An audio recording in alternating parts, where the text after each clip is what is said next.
Today we're answering the question on every entrepreneur's mind. How important is customer feedback? And for this question, we're going to do a case study on Victoria's Secret. So, hey, want to know the number one reason good brands fail? You could take 100 different failed brands with 100 different circumstances, and the reason why will always be directly connected to how well that brand listened. And today we're going to look at Victoria's Secret, the lingerie mega brand that almost went under because they just weren't listening. Now they're trying to make up for lost time, but will it be too late? In today's fast-paced digital market, consumers have so many wonderful options, and we're no longer buying blind. We read reviews, we pore over them, we leave reviews, and the conversations between brands and their customers have never been more transparent. So today we're asking that question: how important is customer feedback?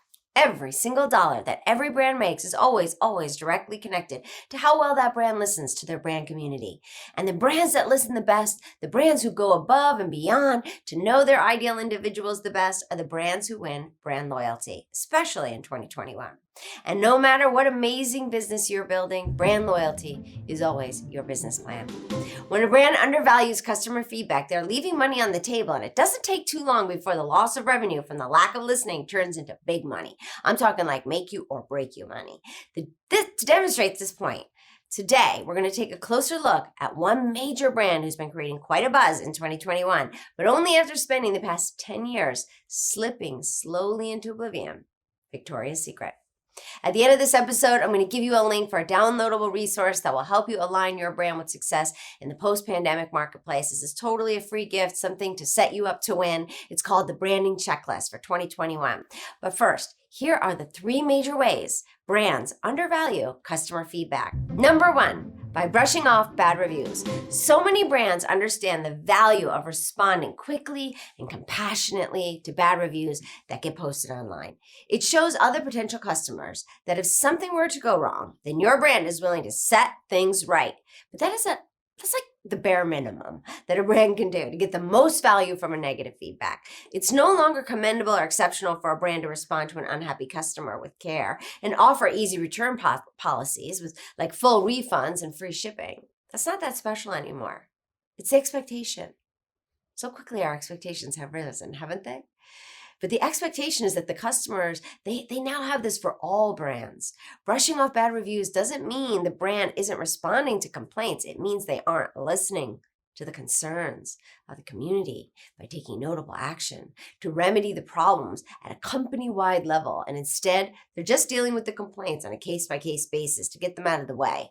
And brands that treat bad reviews as anything other than golden opportunities to get to know their customers better are really just leaving money on the table. For years, Victoria's Secret's reviews have been terrible, and the complaints are very, very similar. Either they are sad and disappointed that their all-time favorite bra is now being made with lesser quality materials that fall apart quickly, or they're responding to like bad experiences with disinterested staff members. And the result has been a steady drop in Victoria's Secret's revenue every year for the past 10 years. For a new brand who can't afford to hemorrhage money and still cling to life like the Victoria's Secret's brand has managed to do, you can actually transform negative reviews into a review by listening and taking active measure to effective, real change within your organization. Every single time your customer speaks to your brand, they're offering you an opportunity to secure brand loyalty and win word-of-mouth advertisement. But you can only do this if you're a brand who knows how to listen. When considering how important customer feedback is, let's go to number 2. Most entrepreneurs make this vital mistake by ignoring cultural shifts. In 2021, it no longer pays for brands to stay neutral during major cultural shifts. Customer-brand relationships are far more personal now, with the public forums of open communication and the influx of so many brands who are willing to join the conversation to help amplify their customers' voices.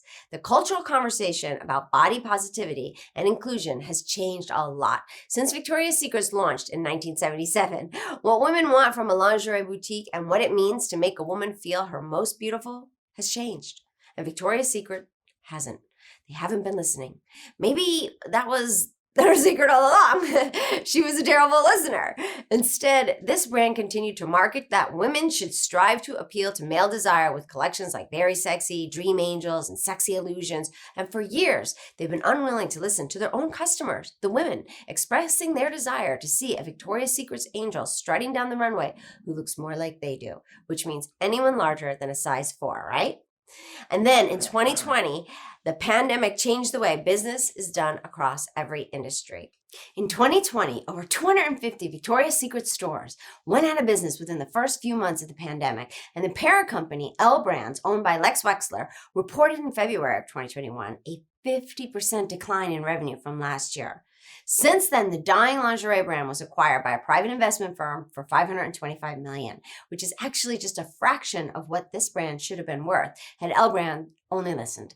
Under this new management, it was announced in June of this year that Victoria's Secret is getting rid of their angels, stating that the angel's image is no longer currently relevant, and they're finally implementing more body-inclusive marketing. Awesome. It only took 10 years of steady decline, a worldwide pandemic, and a change of ownerships to get there. Will it be good enough to restore Victoria's Secret to its past glory, or is it too little too late? Only time will tell. But what do you think? Let me know in the comments below. And number 3, by compromising quality to compensate for loss of revenue.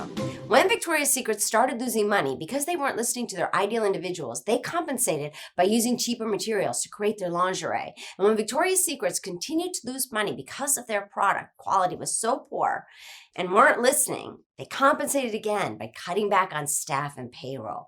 And then, as they continued to lose money because their customer service had declined, the quality of their products had declined, and their brand messaging was tone deaf, they were hit with the pandemic and found themselves either needing to retire the brand or sell it off for way less than it's worth. They sold it off. If L Brands had been willing to listen, willing to grow with their customers, willing to make the changes that their customers were practically begging for, Victoria's Secret would still be on top. How do I know? Because Victoria's Secret was only acquired a couple of months ago by a private investment firm who was already starting to implement more inclusive messaging. And Victoria's Secret has shown already an 7% increase in revenue in just a couple of months.